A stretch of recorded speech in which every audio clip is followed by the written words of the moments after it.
of Starbucks. Man, are you somehow implying that Starbucks has tastes that are, as you would say, hipster when it comes to music?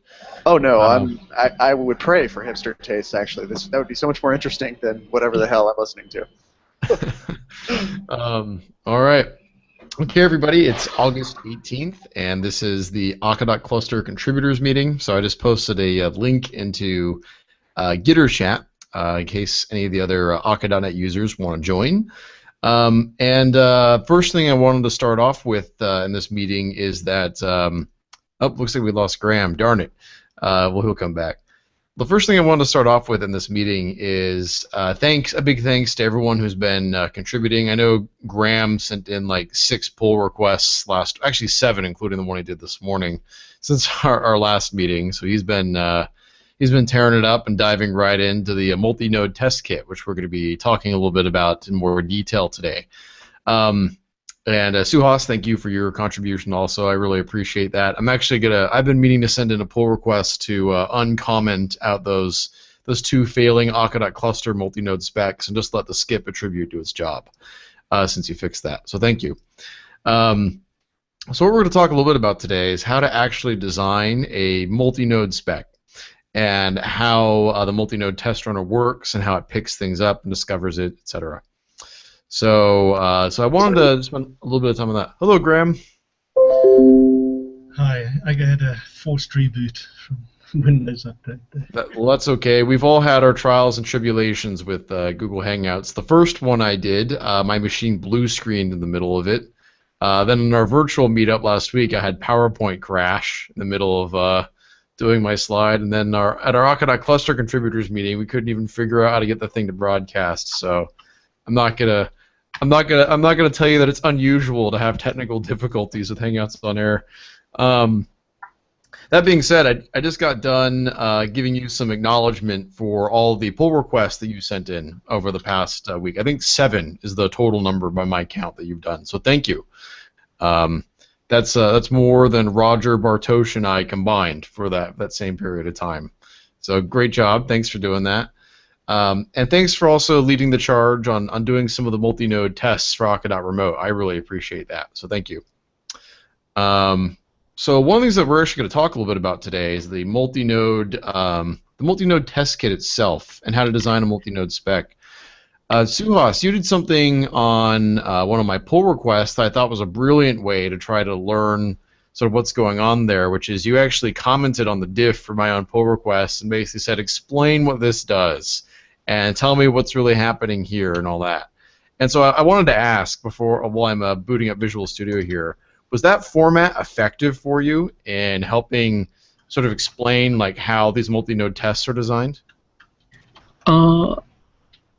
It was. The reason I did that was because it's easier to pinpoint to a line of code and say this is where I have a problem instead of trying to just look, you got line number 7 and this is the code and I don't understand what that's doing. So so that's, I mean, I've been, all the code reviews that I've done in past for distributed teams, I have done it like that. Like I leave comments in the code because it's contextual then.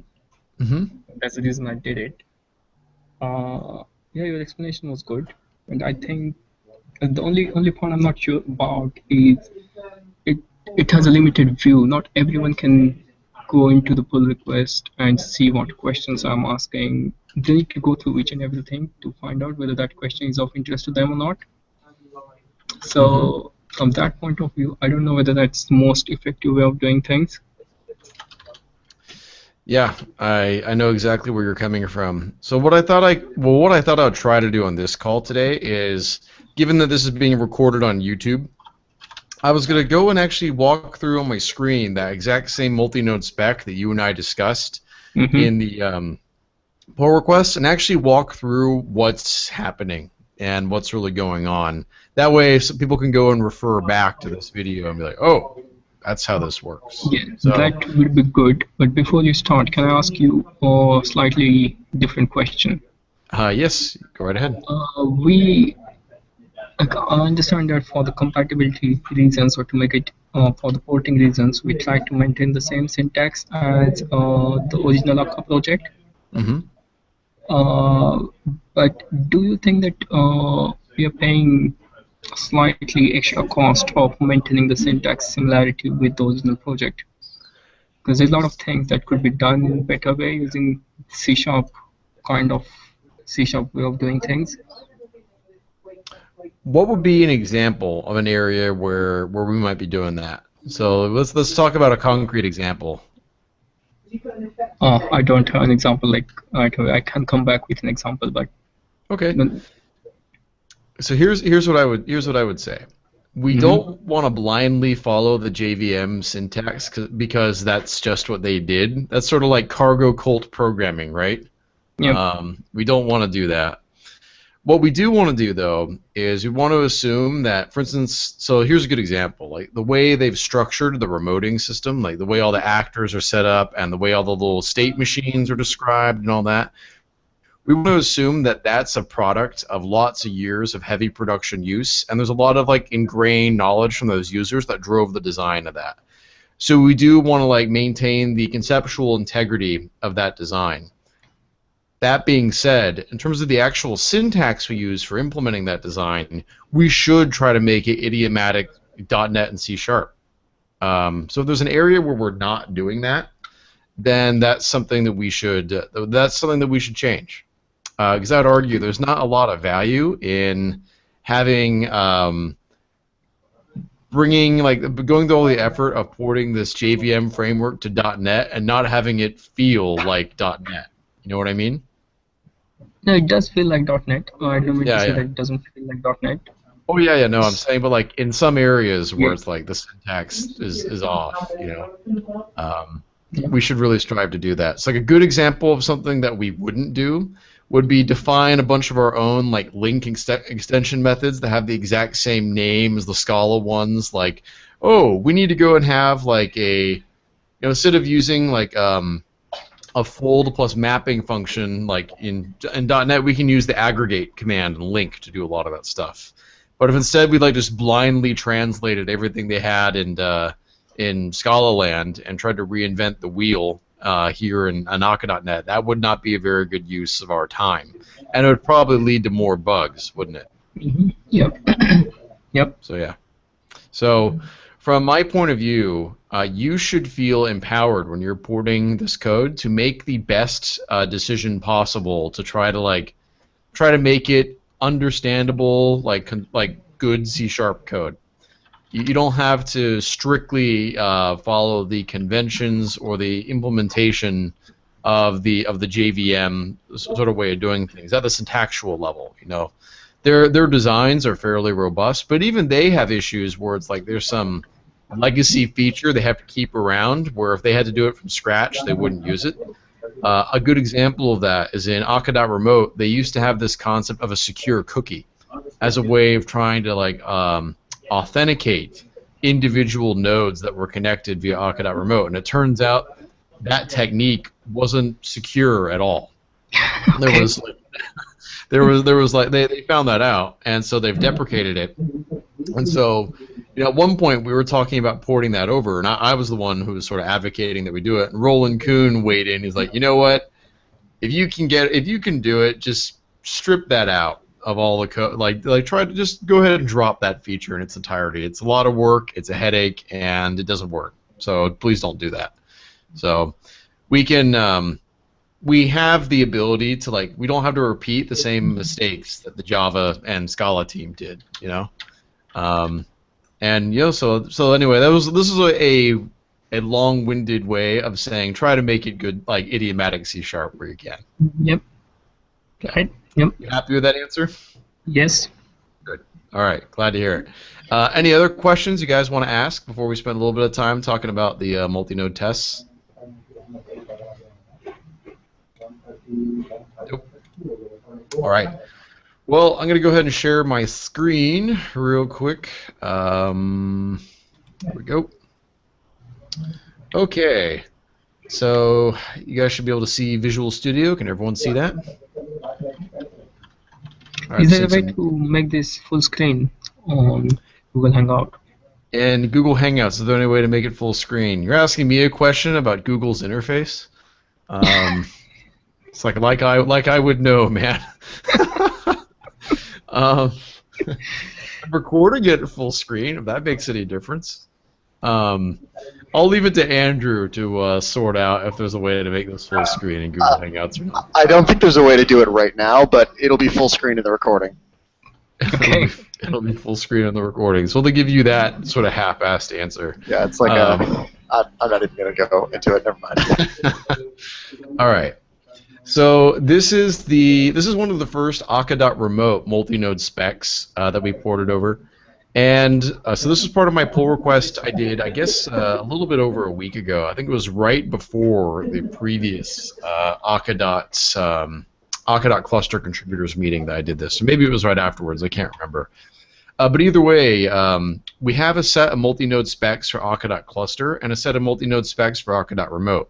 And I went ahead and put together like a big list. I think it has like 13 or 14 open issues for different Akka.Remote multi-node specs that need to be ported. I actually think it's a lot easier getting familiar with sort of how the multi-node test runner works to start with these Akka.Remote specs, because there's a lot less stuff going on than there are in the clustering specs, right? You don't have to worry about members being marked as up and gossip and who the all the sort of stuff that goes into Akka.Cluster. So multi-node specs for Akka.Remote tend to be pretty narrow in scope. Now I'm going to go ahead and shrink all these classes here so we can just see what's going on the page. So we have this what's called this new remote actor multi-node spec config. So this is a configuration class that's going to describe to the multi-node test runner how many nodes are participating in this test, and what are some of the different pieces of configuration details that we need to be able to pass back to the multi-node test runner when it starts. So every single multi-node test has its own version of this, its own little multi-node spec configuration object. And so we'll talk about that first when we start digging into the implementation details a little bit. Next, we have this little abstract base class down here, this new remote actor spec. So this is the class that actually contains all of the tests themselves. So everything we actually want to instrument in the course of a particular test is implemented inside this class. And then naturally, we have these little classes up here: new remote actor spec node 1, new remote actor spec node 2. And they both inherit from this base class that defines the test methods here. So there's a little bit of convention-based naming going on here. The multi-node test runner launches, basically it's its own independent process, and it uses the XUnit test runner to discover all of these like base classes here, these like new remote actor spec blank. And what it will go and do is it'll discover this. It'll be able to read from this configuration class like how many nodes there are participating in this test. And once it determines the number of nodes, it'll go ahead and launch what's called a node test runner process. So this is like this process represents one of the nodes participating in this multi-node test. And so that node will be assigned an ID by the multi-node test runner, beginning from 1, and then it'll go 2, 3, 4, etc. And so this little convention here, node 1, and this ID down here, node 2, means I correspond to the first node in this test, and I'll be assigned some role name from the configuration here. And then this corresponds to the second node, etc. So if we had 5 nodes participating in this test, you'd see whatever spec node 1, node 2, node 3, node 4, node 5. And so that's how the multi-node test runner is able to map each of these individual nodes to its own independent test. And part of the reason why we do this is that we could actually do things like configure these nodes to have slightly different settings.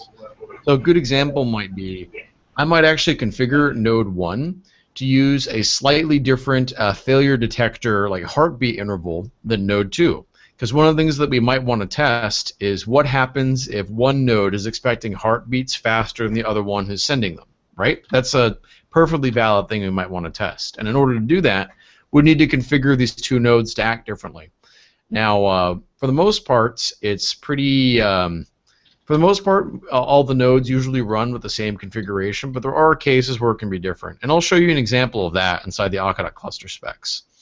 But for now, let's go ahead and start by looking at this configuration class. So new remote actor multinode spec config inherits from this base class called MultiNodeTestKit. So this is actually defined in the Akka.RemoteTestKit library. And that's the NuGet package that actually contains the MultiNodeTestKit. And so inside this configuration object here, I go ahead and define some internal actor classes that I might need for this test. You could really define these in any number of places if you want. You could define them outside here and mark them, just go ahead and give them some name that's private, or you could actually stick them inside the new remote actor spec if you want. It's really up to you where you want to put it. I've, just for arbitrary reasons, put them inside the config object. This is the important part down here, where we actually go and define our roles. So the way you identify a node inside the MultiNodeTestKit isn't by its node number. In terms of you as the programmer when you're writing the test, you don't define a node by its number. You go and define it by what's called a role name that you assign to it. So in this case, we have a master and a slave in this instance. And so master will be arbitrarily assigned to either node 1 or node 2, and slave will be assigned to whichever other node is available. So the sort of mapping between the node number and the role is arbitrary. It doesn't really matter. So that's... Can I ask a question? Go ahead. Where does that mapping happen? Is it explicit in our code, or that's something, the magic that the test runner does? So the mapping between the node and the role is something the test runner does. Okay. So you don't have to worry about that. However, you do have to program your spec against these role names, though. So does the number of roles and number of nodes need to match? Yes, they should. Okay. So here's where the mapping actually happens. If I go and zoom in a little bit here. These two lines is basically what provides the multi-node test runner with the information it needs to know how many nodes are available. So we use this little role function here, and that gives us the role name back. And so what the multi-node test runner is going to do is it's going to scan this configuration object and say, how many roles do I have as part of this? And it'll say, oh, okay, I have 2 roles configured. That means I need to launch 2 nodes. Right? Okay. So the number of defined roles determines the number of nodes. So does that make sense, Suhas? Yep. Cool. Good. Then down here, one of the other things we do inside this little this little class is we have this property called common config. This means this is a shared configuration that is going to be provided to all of the individual nodes that are running. So this common config object here. So we go ahead and assign that to a little Hocon config that we try to construct. So we have a little default method here inside the MultiNodeTestKit called debug_config. And basically all this is if you go ahead and pass in true here, you get super verbose logging back. And by verbose, I mean like this thing will generate megabytes of logs if you're using Akka.Cluster. It's a lot of information that comes back. So I often leave that as false. And then I specify a fallback down here. And in this case, the fallback that I want to enable is I want to go ahead and just make it so we don't log the remote lifecycle events. So we don't really care about, oh, remoting's on, remoting's listening on this port, blah, blah, blah. We want to basically omit that stuff from the test log. So that all gets removed. Now we have a couple of a little bit more interesting methods right here that are occurring. So these are methods built into the MultiNodeTestKit. We have this deploy_on method here. And what we're going to specify is this is basically a way of being able to dynamically at runtime do things like remote deployments without knowing what the IP address of that node is going to be. Because for the reason we just explained earlier, we're not really going to have any idea what the IP address and port number of a node is going to be, right? It could be totally arbitrary, determined at runtime by the multi-node test runner. So what we can do instead is that if we want to go and modify the Akka.actor.deployment section, which is where you'd normally do something like specify a remote deployment, or specify something as like a clustered router, stuff like that, we can go ahead and use this deploy on method here, and we pass in the role name. So the role name, and by this role name means this is the node that is going to have this configuration. So this is going to be injected into the configuration that the master node boots up with. And we're going to go ahead and say that the service hello remote is going to be equal to slave. In this case, slave is the name of the slave role. And the value that's going to be injected here is going to be the address. So the actual Akka.net address that corresponds with slave. So that's what's going to get injected here. And so we're going to go and do this for a couple of different, basically a couple of different remote actors here. So real quick, Graham, Andrew, or Suhas, is it clear what this deploy on command is doing? Did I explain that clearly enough? Yeah, it is clear now. It was not clear earlier. Yeah, I think I get it. Okay, cool. Yeah. Good, good. Well, I just wanted to make sure. I assumed this was not clear earlier. So hopefully we've got that sorted now. So therefore, when we do this deploy on all command down below, is it pretty obvious what it's doing now too? That it's basically injecting this into the configuration of all roles that are participating in this multi-node test? Does that make sense? Yeah, so it's in addition to any deploy on specifics as well, right? Yes, exactly. It gets appended to that. So think of that as like basically the master node, when it boots up, is going to have this in its configuration, this in its configuration, and this. Whereas the slave node, when it boots up, will have this and then just this. Make sense? Good. Yeah. Cool. Awesome. And so then there's literally nothing to expand here. This class is pretty self-explanatory. The real magic happens here inside the new remote actor spec. So here we go and inherit from MultiNodeTestKit. So this is an abstract base class that's defined inside the Akka.RemoteTestKit library. So if you want to have a multi-node test, you have to inherit from this class. And then one of the things that we have to do as part of sort of fulfilling the contract of this abstract base class is we have to basically make a call to the base constructor where we pass in a multi-node config object. So basically we need to pass in some object that inherits from multi-node config.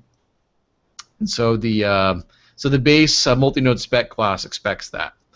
So the way I typically define my constructors here is that if I don't need to customize configurations on like a per node basis, like I don't need to explicitly pass in anything to the constructor of like multi-node of like any of these classes up here, I'll go ahead and basically have a default constructor that calls sort of an overloaded constructor that actually takes the strongly typed configuration object that is specific to this class.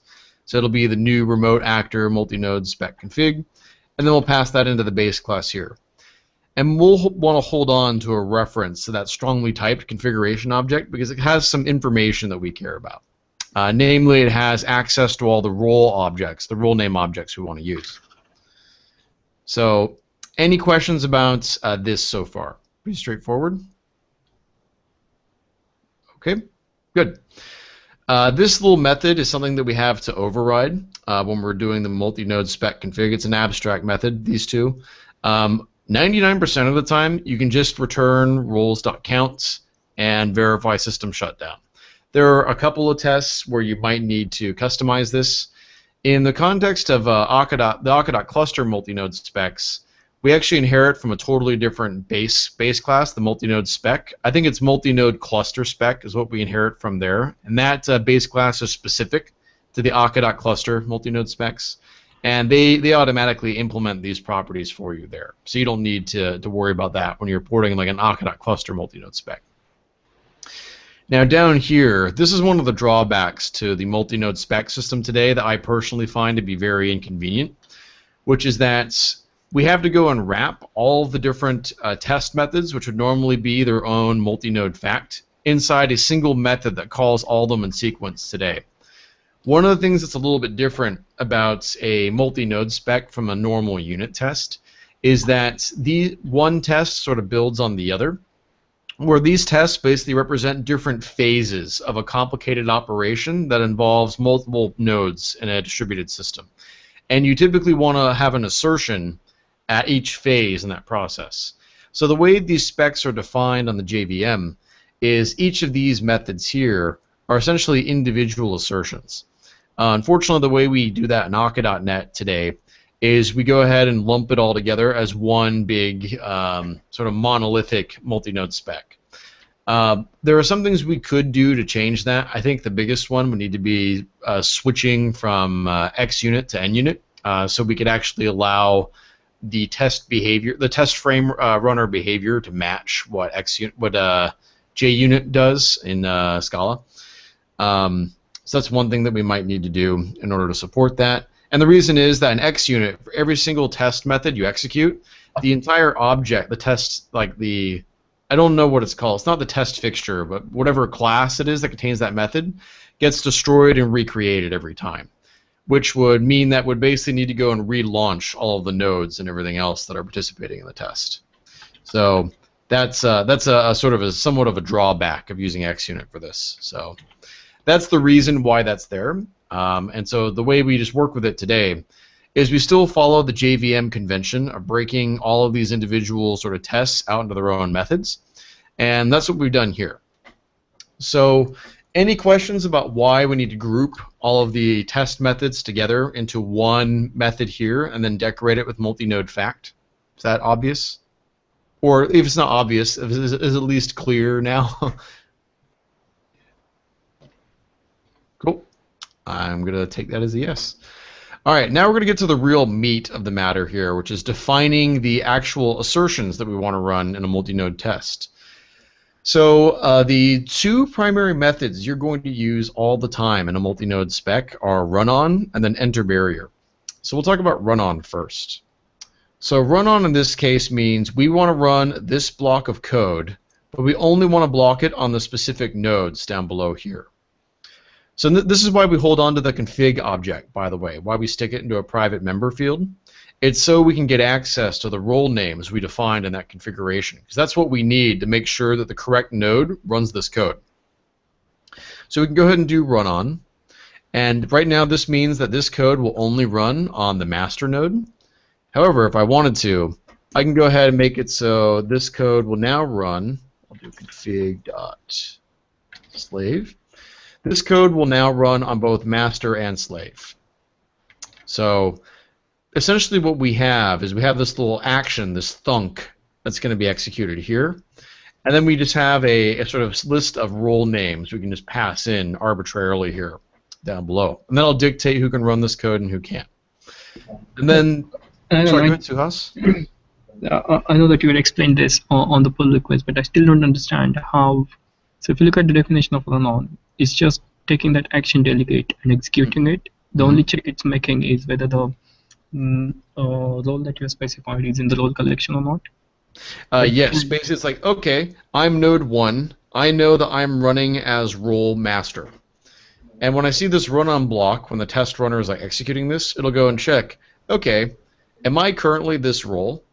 And so if you're running as a node that's configured to be the master role, this check will sort of evaluate to true, and it'll run this code block. Oh, okay. So that was not clear. So also in this context of this test, we had 2 nodes launched, and every node has got their own role collection. And master node has only master role in it, and the slave node has only slave role in it. Yeah, exactly. Essentially, basically all of the nodes know about each other, and they all know like which one am I. They all have this knowledge about like, okay, I know I'm master, and I know that there's a slave I can go talk to. Okay, so that was not very clear, but now it is. I think maybe I'll just need to debug this thing once myself to understand it better. Well, no worries, Suhas. This has been a piece of code that's been frankly, it was basically only me and like 2 other contributors who had ever touched anything related to the multi-node specs. We don't have a lot of practice explaining how it works. So the exercise of doing this with you and commenting on that pull request and helping other people with it is helping me understand like what are the things that need to be made obvious, right? Because this is like in order for us to really enable people to use the multi-node test runner successfully, we've got to do a better job of making that clearer for everybody. Yep. So, cool. Well, thanks for asking your questions, and please keep it up. That's really been helpful for me. It's like, oh, I didn't realize that I need to explain how to do that. Gotcha. That reminds me, actually, we talked about how the nodes are all aware of each other, and the reason for that is this guy right here, this test conductor. So essentially what happens inside the multi-node test kit is the multi-node test runner process itself, the sort of central test runner, has this piece of middleware that it's running called the test conductor.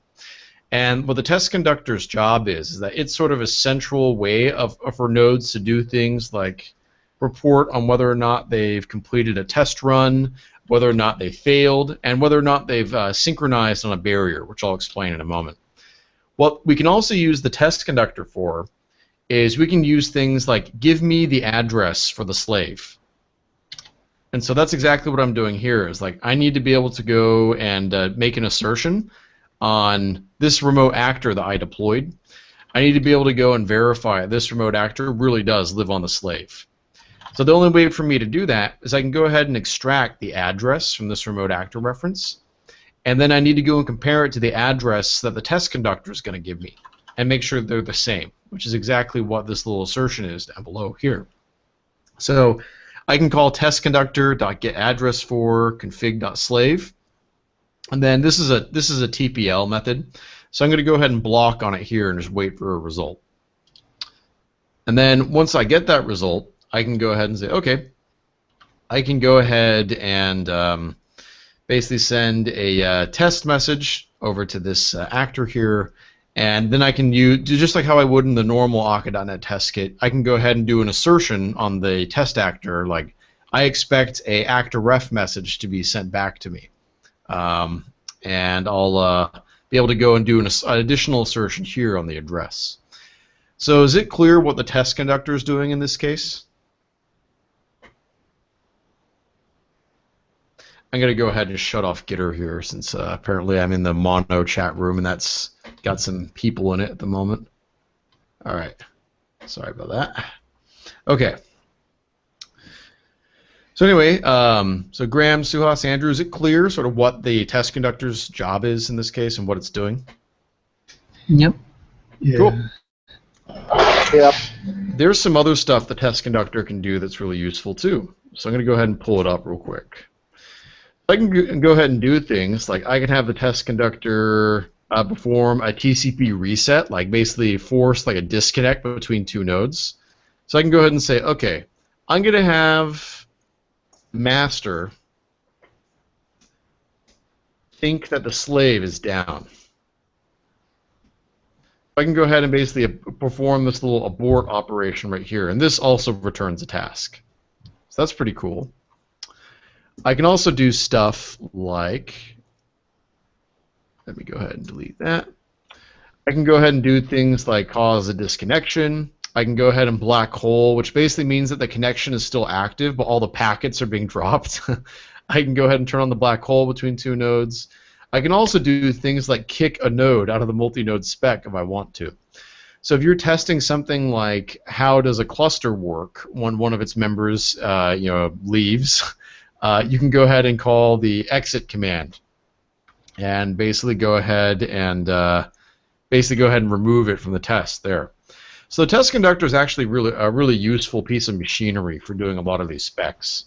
And in the process of porting specs over from the JVM, you'll see a lot of cases where they use it there. But in general, the test conductor is how we do things like simulate latency or simulate outages or packet loss and anything else. So it's a pretty useful piece of machinery to use throughout our specs. So that's the test conductor. And I actually do think we have the test conductor documented on our API docs. Let me just double check that real quick. Akka.NET. Documentation. Stable. Here we go. Yeah, we actually do have documentation for it here. So we do have sort of full documentation on the website for the test conductor class. So you can go and see all the different little things it's capable of doing here, along with some descriptions of all that stuff. So that's the test conductor. Now, I have a question there. Sure.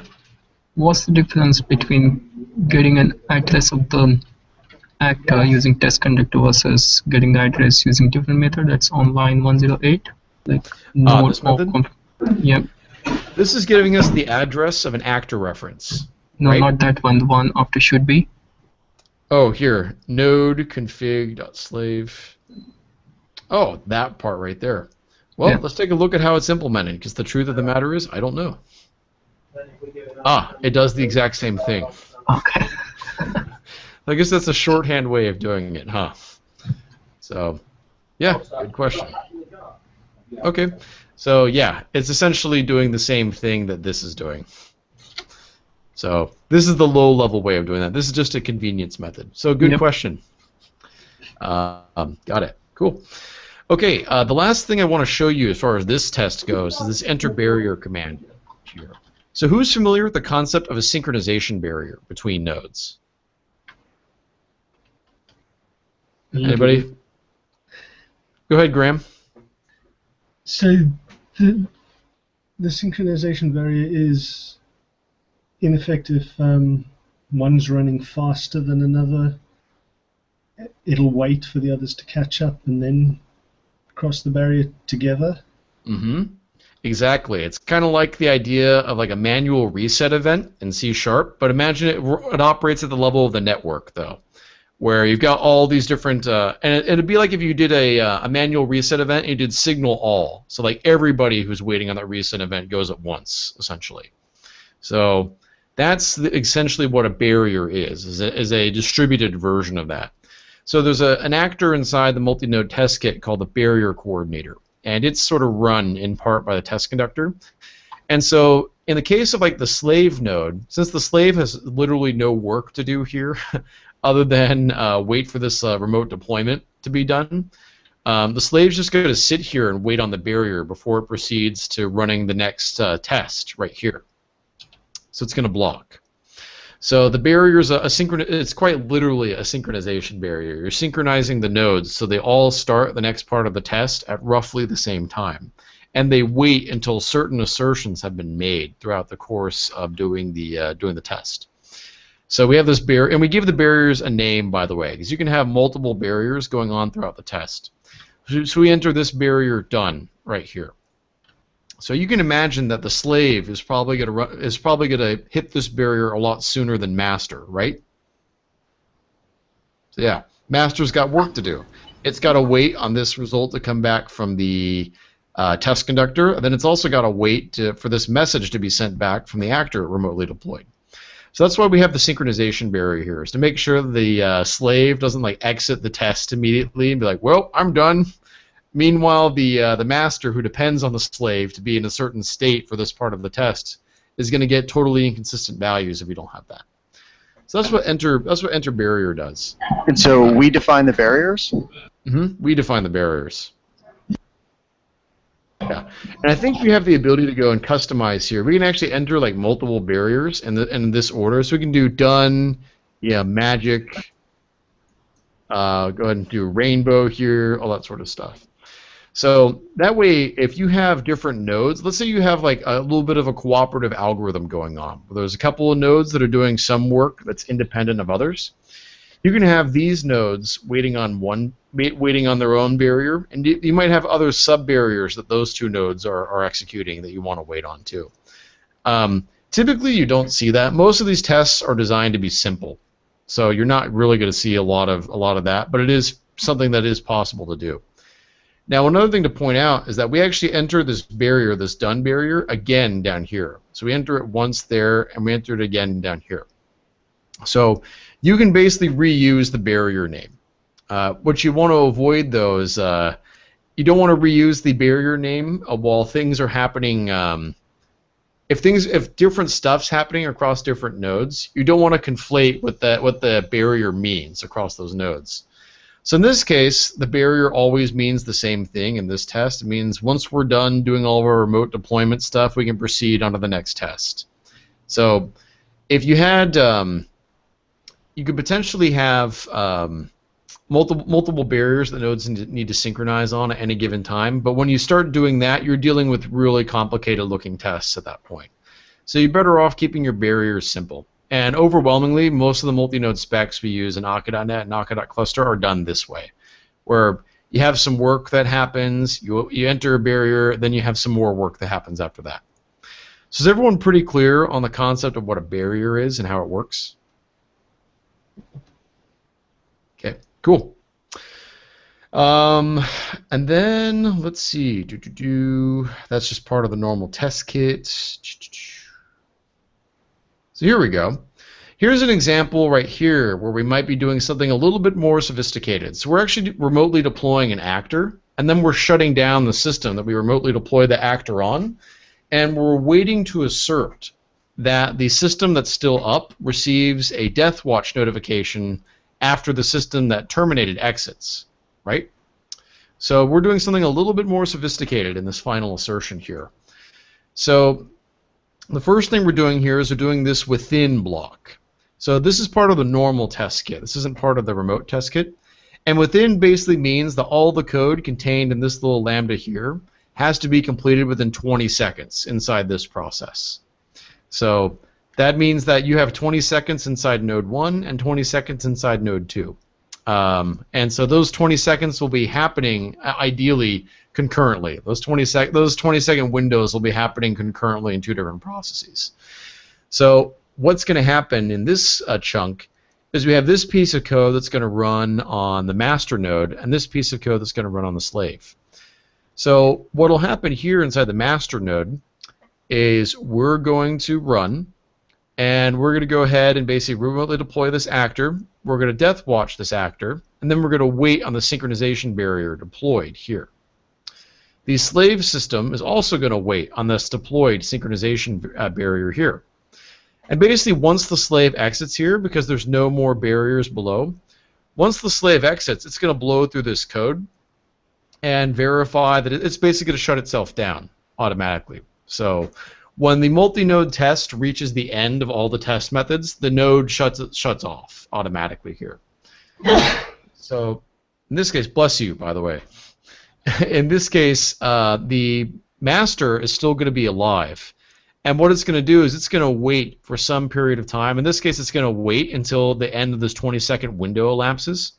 All of these little methods that have like these optional timeouts passed into them, they'll either use a default timeout of 3 seconds, an explicit timeout that you pass in, or they'll use the timeout specified in the most like the outer within block here. So in this case, this will wait for up to 20 seconds to receive this terminated message before the master itself basically exits this little block here and then waits to verify that it's shutting down. So that's what's going on here. So I wanted to ask, so is everything about this test method that I just showed you clear? And if not, let's talk about what isn't. I have one more question, probably not related to the test, but general about how actors are deployed. So what, say this line 141. 141, right here?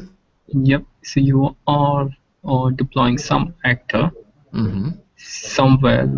What's making it a remote actor deployed on slave node? Ah, it's this piece of code up here, right there. How we went ahead and specify service hello3.remote, and we pass in the, and we know that this will automatically interpolate the string and pass in the address of the slave node here. Okay, and then when you deploy to that name service hello3, then it knows that it has to be. Yep, exactly. It's able to resolve, oh, I have a deployment configured in my HOCON configuration for an actor of this name.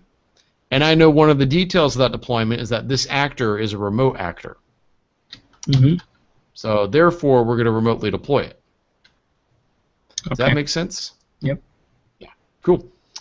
So anyway, so we're going to go ahead and remotely deploy the actor. We're going to run all the normal assertions. We're going to wait on this barrier. And then this node, the slave node, will already be on this barrier by the time we get here. As soon as I hit this barrier, the slave node will then exit, and it'll start shutting down. And then the master node will wait until we get that address terminated sort of message, and letting us know that the slave node who we remote deployed that actor onto is dead. Got it. So just to confirm something, Aaron, when you have one of your nodes enter a barrier, it basically blocks the remaining code in the test, which is defined in the run-on method, and then once everybody else in the spec enters that same barrier, it will exit and continue on. Is that how that works? Yes, exactly right. Got it. Okay, thanks. So you can do stuff like use the test conductor to kick out nodes that aren't going to be factored into the barrier anymore. So you can be like, you know what, this node has been disconnected from the test, and basically we're not going to wait for it to synchronize anymore. So that's what this test conductor dot exit method does. I can go ahead and say we're going to go ahead and kick slave out of here, and the exit value is going to say how many remaining nodes still need to pass the subsequent barriers. And so I'll go ahead and say, all right, it's going to be, you know, roles dot count -1 or something like that. So we're basically, and that way if I had any further barriers, it would only wait for the master node to hit it. So does that make sense? So I can basically change like the topology of the network and the number of processes that the barrier expects to hit it before it allows them to continue. Does that make sense? Yeah, I think so. I guess my follow-up on that would be, do all nodes have to enter the barrier for it to pass, or do you define that somewhere? By default, yes. All nodes have to hit the barrier to pass. Now, where we define that is here, this initial participants value factory. This value here basically defines the number of nodes that are going to be participating in the test, and therefore the number of nodes will be synchronizing on barriers. Okay. Okay. So yeah, and we do have the ability to do things like remove nodes and then bring them back. Like I'm trying to remember what the test conductor method is for that. Test conductor dot see.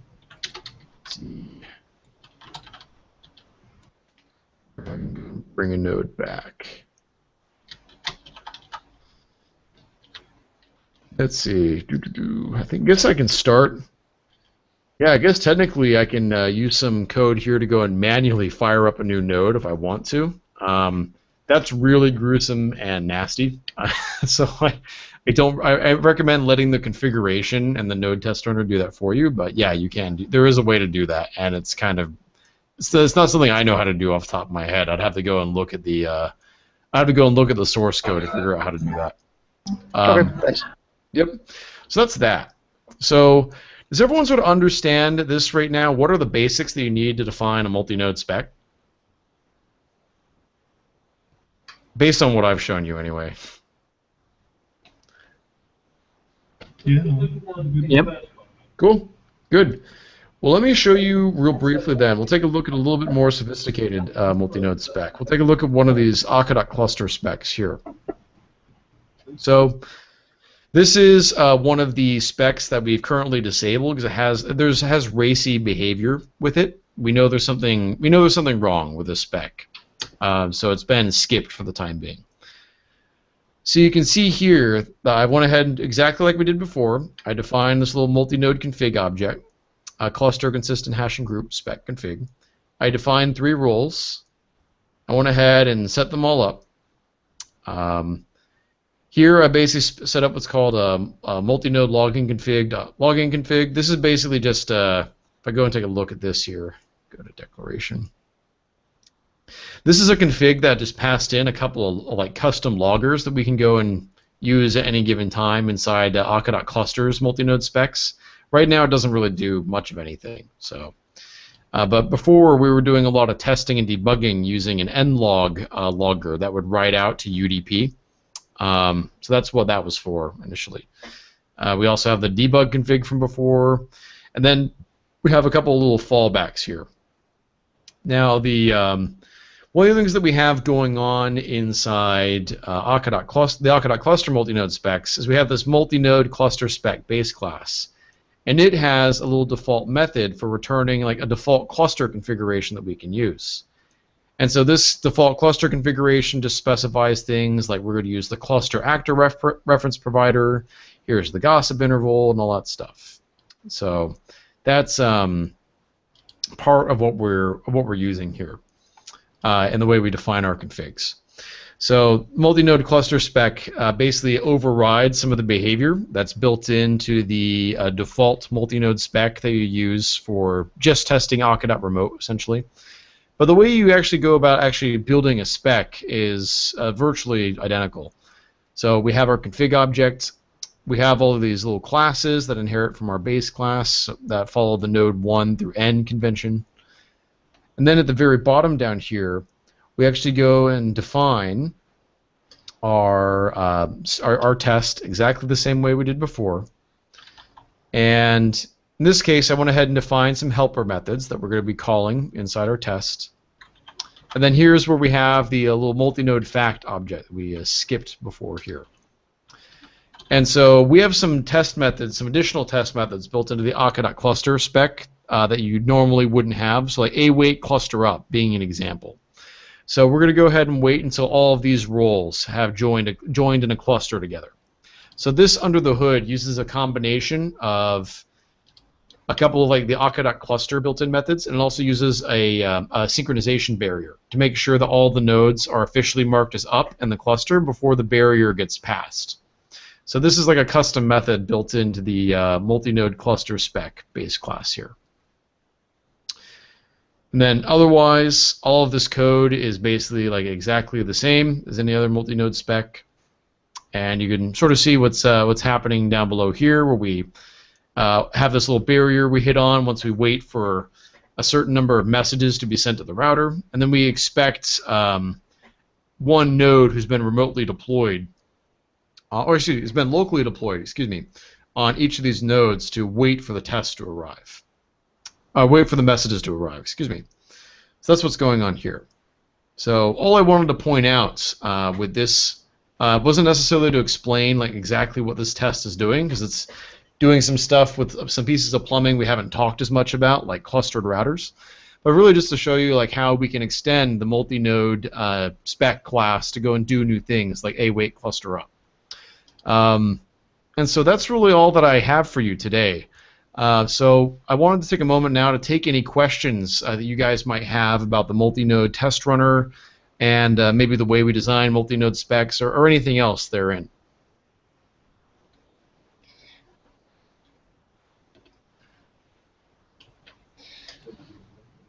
I suppose most of my questions come not from how do we do this stuff, but how do we sort of debug it and find it when we get things wrong. The eternal question: how do we make debugging the multi-node tests easy? That is a problem that we are struggling with at the core of the project right now, because as you may have noticed, even though the multi-node test runner produces quite a large number of logs, making sense of what's happening when isn't particularly straightforward, is it? No, it's not. So unless you want to basically become an absolute Jedi with like regular expression and grepping logs or something, which is how they debug a lot of the stuff on the JVM side, we have to come up with some better tools for how we do this. So one of the issues we have open right now is one of the things the multi-node test runner will produce, and I'll go ahead and open up a little folder here in Explorer. One of the things the multi-node test runner does produce that we can use today is a JSON file that basically logs all of the output in a structured way by node. Where is it? Let's go to Akka.net. Bin. Actually, I guess it'd be in the little release folder here. Core. Bin. Here we go. So you can see here I've got a couple of like 8 megabyte like JSON files here, and this corresponds to the output synthesized in the multi-node test runner. So I'll go and load one of these up, and these are just like .NET objects that I've serialized via JSON. And these objects are all defined inside this Akka.multinodetestrunner.shared DLL here. One of the things we want to do to try to make it easier to understand what went wrong with a multi-node test is we want to take this object, this JSON output, and come up with essentially like a static web application. Like think of it as just literally as just static HTML and like JavaScript or TypeScript that's able to visualize concurrently the timelines across the different nodes for every test. And it can show you this exception happened here while all these other logs were happening. And just being able to go and visualize what occurred there and being able to see the time sequence of all this, I think would make things a lot simpler. Would you agree that would probably be useful? Yeah, yeah. Yeah. So we have an open GitHub issue for that, and Bartosz was actually asking about it this weekend because I think he's trying to work on some multi-node specs for cluster sharding at the moment. So that's the idyllic thing that we want to build. So one thing that you could take on as an issue potentially is coming up with a little web application that can do that. That can actually go and take this JSON structure that's already emitted by the test runner and then render it into a timeline, sort of a time-ordered system. So that's something, we have an open issue for it right now. You can find it under the multi-node spec tag on GitHub issues. So if I go over to here, I go to the Akka.net project here. Akka.net, go to issues, go and click on multi-node spec. Let's see. Don't see it at the moment. Let me go ahead and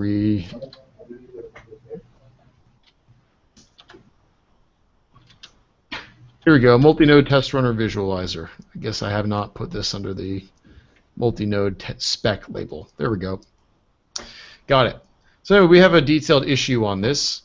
So I guess 1196, and this would be a tremendous help if a contributor took this on.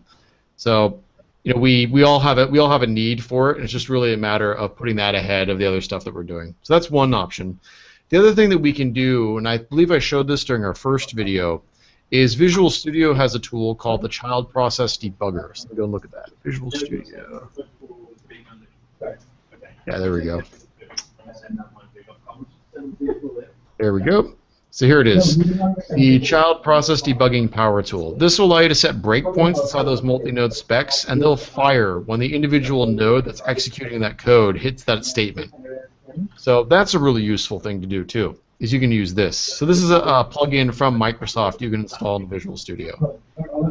In my experience, this plugin is also great at crashing Visual Studio if you have like a non-trivial amount of work happening on the nodes. But it's better than nothing though. So that's a tool that you can use that I think you'll get a lot of value out of. So Graham, does that help answer your question? Yeah. Yeah. I need to figure out what I've broken in that other test. Yep. So that's one idea.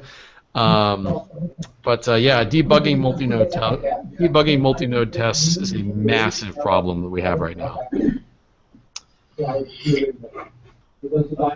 Suhas, do you have any questions? Yes, completely different topic. How do we assign issues to ourselves on GitHub?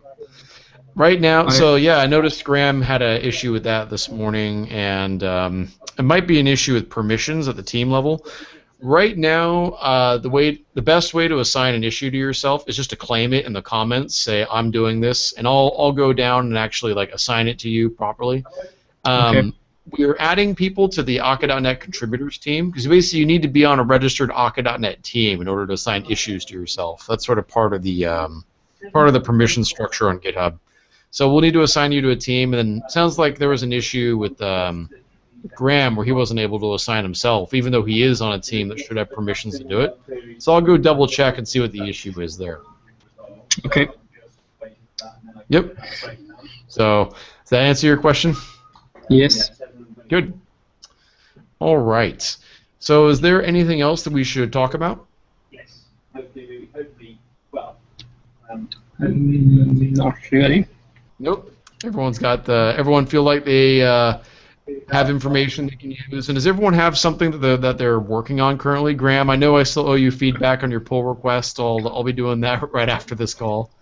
I don't because I couldn't spend enough time on the project this week. Whatever time I spent was trying to understand this, how multi-node specs work, and because I've never used Akka.NET myself before, I only gone through the bootcamp, so my understanding of how it internally works is not great, and I don't feel comfortable working with systems when I don't understand what each line of code does, and that's what I'm trying to do now, like understand how everything works.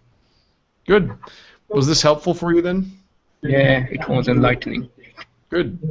And yeah, and I'd say in general, if you don't have a clear idea of like how something works, what it does, or how to use it, always feel free to email me. I answer your guys' questions pretty much at the top of my to-do list every morning. So, Yep.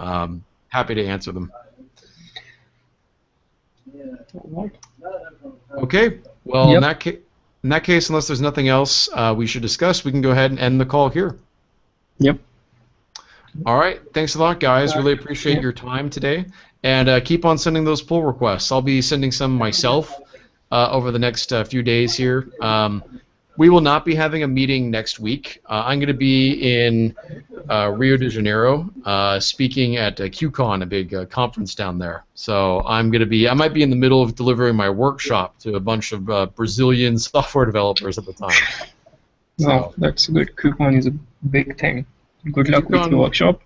Yeah, I'm doing a workshop and I'm doing a talk. So my workshop's on Tuesday and my talk's on Thursday afternoon. So the thing that might be a little interesting about my talk is I think there might be both Java and .NET developers there, and we're basically doing a hands-on version of Akka.NET Bootcamp. So we'll see what happens. Okay. Yeah, let us know. Yep. We'll do. All right, guys. Thanks for all your time. Really appreciate it, and have a good day. Yep, same to you. Bye. All right, take care. Bye-bye.